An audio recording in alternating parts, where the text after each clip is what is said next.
En lep dober dan, moja virtualna druščina.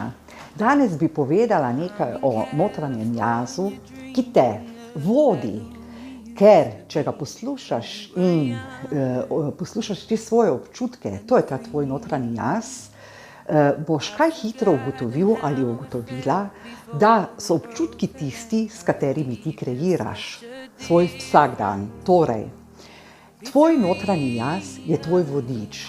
Predstavljaj si ga kot enega svojega idola in si predstavljaj, da je on zmeraj na zelo visokih vibracijah. In ta tvoj notranji jaz zmeraj tebi govori, bodi dobre volje, bodi razpoložena, bodi tako, bodi super, bodi zadovoljna, ker notranji jaz je zmeraj s tabo v harmoniji. Torej ti teži k temu, da boš v harmoniji z njim. In zato sem pripravila eno afirmacijo. In ta je: jaz sem usklajena ali usklajen s svojim notranjim jazom. Ta afirmacija te bo popeljala k temu, da boš čim bolj pričenjala biti ali pričenjal biti s sabo v harmoniji.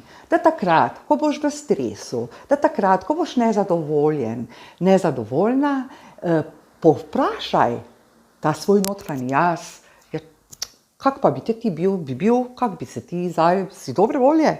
On vsekako reče tebi in odgovori normalno, jaz sem zadovoljen, da so tudi ti, bi bilo dobro, da slediš temu, poišči fokus in boš zadovoljen, ti reče, poišči fokus, da ti bo dvignil vibracijo, poišči nekaj, da te razvedri in tako deluje to, da lezeš po vibracijski lestvici do tega, da si sam pričaraš in skrojiš takšen dan, kot si ga želiš.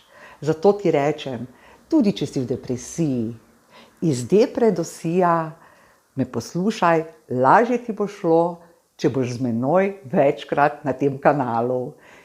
Pa obišči me še kaj na Facebooku, na strani dvigni.se. Srečno!